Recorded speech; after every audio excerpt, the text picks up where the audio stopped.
there's a lot of concern going on. There's a lot of uncertainty where people don't really know what's going on in the car market. Oh, should I buy now or should I hold out? You've got car prices higher than they've ever been, with now 1 in 5 people having a car payment over $1,000 a month, while inventory is piling up on dealer lots. And you've also got reporting that delinquencies on car payments is the highest that it's ever been. What is going on in the US car market? Let's talk about it. Average new car prices rise above $50,000 for the first time ever. In September, the average transaction price of new vehicles reached its highest point ever in the United States. The average sale price of new vehicles in September was $50,080, according to Kelley Blue Book. The average price marked a 2.1% increase from the previous month and a 3.6% year over year increase. September featured more than 60 models with transaction prices over $75,000, according to the report, with those models accounting for 7.4% of total vehicle sales in the month. Today's auto market is being driven by wealthier households who have access to capital, good loan rates, and are propping up the higher end of the market. The rising prices could in part be due to a surge in electric vehicle sales, which rose drastically in September. The increase in EV sales came as customers rushed to purchase new electric vehicles before the $7,500 federal tax incentive for doing so was scrapped. Average EV transaction price is $58,124 in September. According to KBB, EVs reached 10.5% of the total market in the third quarter of the year and 11.6% of the market in September. So, like the article said, this could be due to a couple different things, right? You've got more EV sales. We know EVs typically are going to be more expensive than standard cars.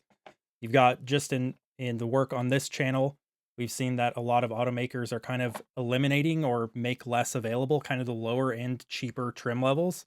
They're giving you more features, but they're also raising the starting price of these vehicles.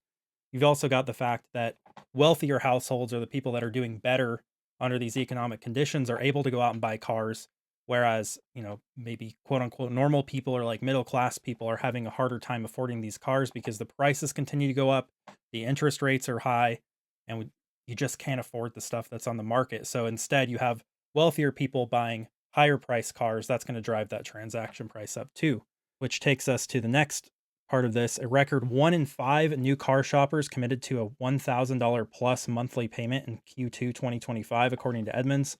Analysts say Q2 set new records for average monthly payments, amount financed, and 84-month plus loans, underscoring ongoing affordability challenges for car shoppers. New car financing trends hit fresh record highs in Q2 25 as shoppers stretch their budgets to manage ongoing affordability challenges, according to the latest analysis from Edmunds. Over $1,000 monthly payments are reaching new highs. The share of these new car buyers committing to monthly payments of $1,000 or more hit an all-time high of 19.3%. 19.3% of people that buy new cars are paying over $1,000 a month, compared to 17.7% in Q1 and 17.8% in Q2 of 2024. The 84-month plus loans set a new record in Q2 2025, accounting for 22.4% of new vehicle financing, up from 20.4% in Q1 2025 and 17.6% a year ago. The average amount financed for new vehicles climbed to $42,388 in Q2 2025, an all-time high, up from $41,473 in Q1 2025 and $40,873 in Q2 2024.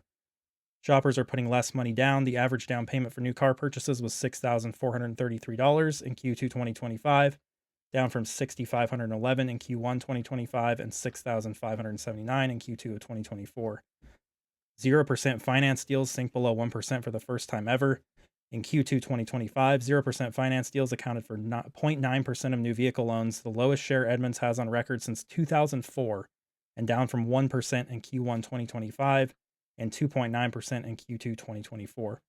Interest rates remain historically high. The average new vehicle APR in Q2 2025 was 7.2% compared to 7.1% in Q1 2025 and 7.3% in Q2 2024.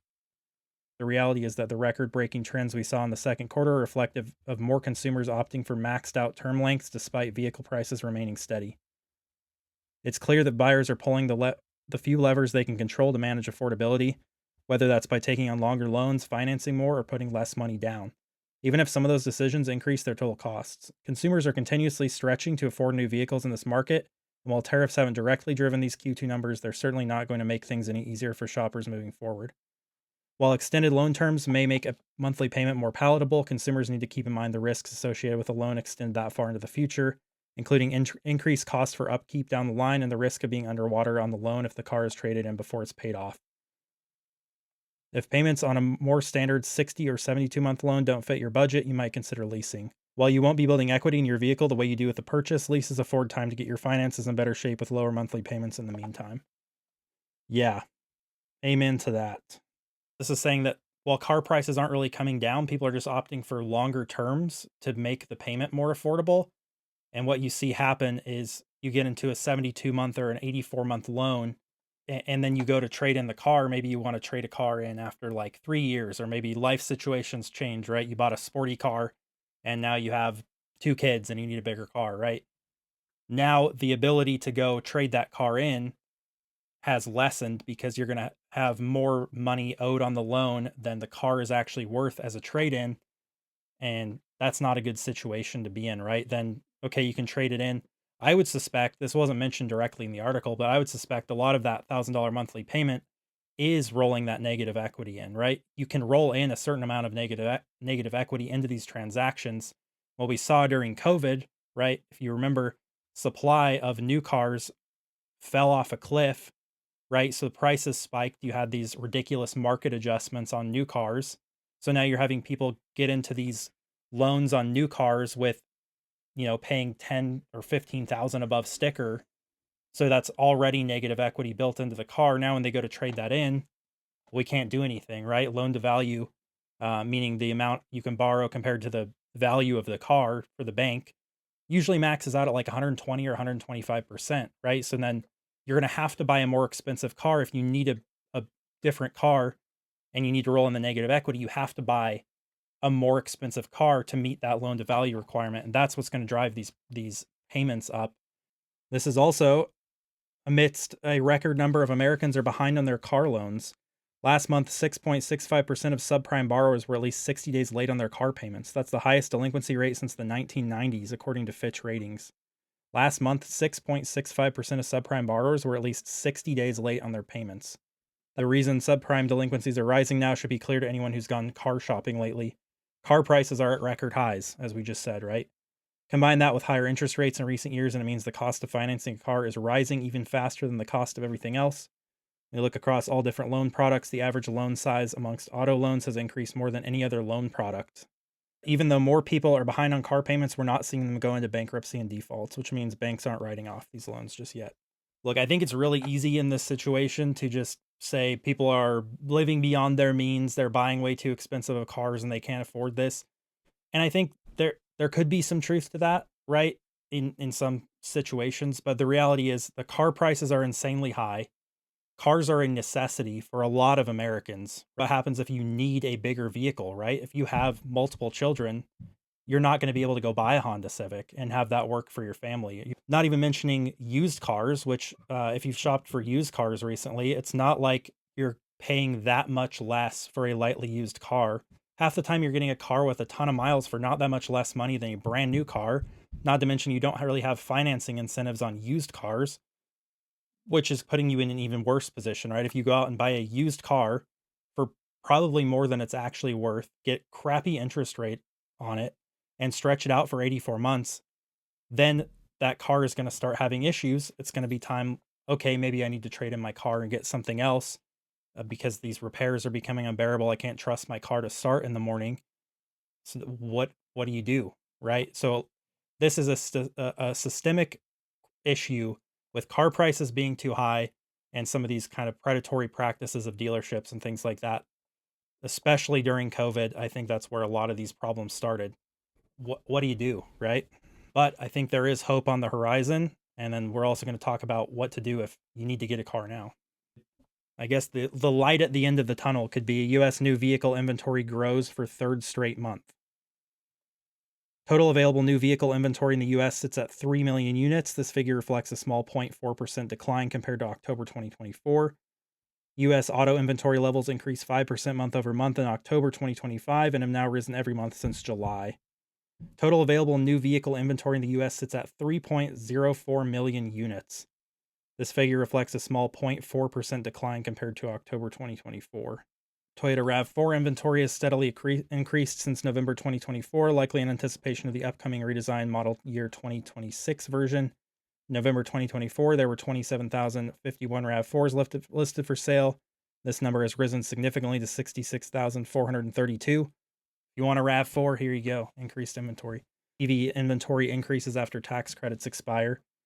Well, yeah, you take a $7,500 tax credit away, all of a sudden an EV becomes a little bit less enticing.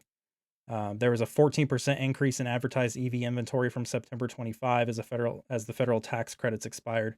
Several electric vehicles saw a dramatic increase that well outpaced the industry. So you got Honda Prologue, the Hyundai Ioniq 5, Cadillac Optic, and Chevrolet Equinox up pretty big percentages. Here's a chart showing electric vehicle inventory over time. So you had, when news broke that tax credit was going away, anybody who was thinking about an EV or, strongly considering one was like, I better buy now before this tax credit goes away. And you were smart to do so. So you can see kind of getting to a pretty high and then all of a sudden drop down. Now it's starting to spike back up because that tax credit is gone and EVs just by nature are more expensive than internal combustion cars. So you've got more discounts coming. EV discounts increase in October. Despite expectations that advertised discounts would decline with the expiration of federal incentives, S&P Global Mobility data reveals that discounts increased by 6% in October. A closer examination shows that different brands are employing varied strategies based on their specific business conditions. For instance, following the expirations of federal incentives, Hyundai is launching the new model year 26 Ioniq 5 with an MSRP averaging approximately $7,000 lower than the outgoing model year 2025. So Hyundai is compensating for the loss of that tax credit by just lowering the price of the vehicle. Kind of makes you wonder if they could have just had the price lower to begin with. I don't know. Maybe they're anticipating more volume or something, but seems kind of sus. So EVs are still discounted, still probably where a lot of deals can be had on electric vehicles, even with the tax credit going away. Industry level discounts for new vehicle inventory on the rise. There's been an increase in the number of vehicles advertised below the manufacturer's suggested retail price, which with average discounts rising by $221 to $3,229. As the end of the year approaches, further discounting is anticipated as pressure mounts from the inventory of model year 26 units, prompting dealers and manufacturers to clear out older model year 25 units. Amid ongoing concerns about vehicle affordability, it's noteworthy that discounts on model year 26 vehicles are growing at a significantly faster rate than in previous years.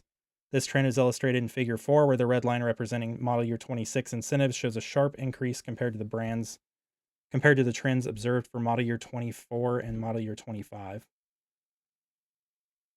So here's model year 26. You see they were selling a little bit above MSRP, and now discounts for model year 26 is close to model year 25. This is not all bad news, right? There is some hope on the horizon. If you're looking for a new car right now, you've got a ton of inventory to choose from, and you've got dealers that are probably kind of desperate to get stuff sold. So, and So don't lose all hope if you're looking for a new car right now or if you need a new car right now. It looks like there are going to be options available for you. It looks like discounts are going to continue to rise. Now, look, I'm not necessarily an expert, right? I think there are plenty of other YouTube channels where you can get, sage car buying advice from people that are working in the industry. But I would just say, look, there's deals to be had. There's people willing to make deals. There are car salespeople that are also hurting right now. So look, if you need a new car, go look for one. Just because the conditions are so bad doesn't mean that it has to be necessarily bad for you. I think you can still probably score a good deal, especially if you're targeting cars with a lot of inventory, which there's a lot of cars with a lot of inventory. We review a lot of Toyotas on this channel. Toyota is a company that a lot of their newer cars are not necessarily sitting on the lot. People are buying these pre-delivery to the dealership. So maybe consider some other brands or other options. If you need a car right now, you may be a little bit less picky, but keep an eye on inventory numbers.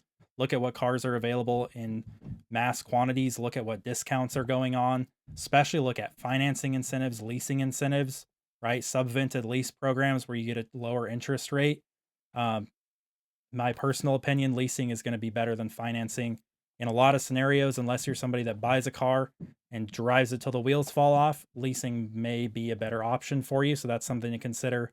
And that's also gives you a lot more wiggle room.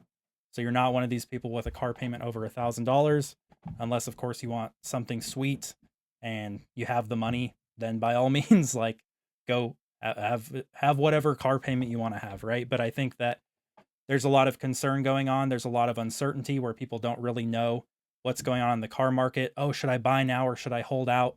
I think the bottom line is if you need a car right now, you can go find one at a reasonable price because of the state of everything. But if you don't need one right now, maybe hold out and maybe it'll go down. I don't know. But all that said, I don't know. Let me know what you guys think about all this stuff in the comments below. Kind of crazy times we're living in right now. Until next time, stay safe. And remember, life's too short to drive a base model unless that's all you can afford and get the best deal on, in which case, go forward and buy a base model.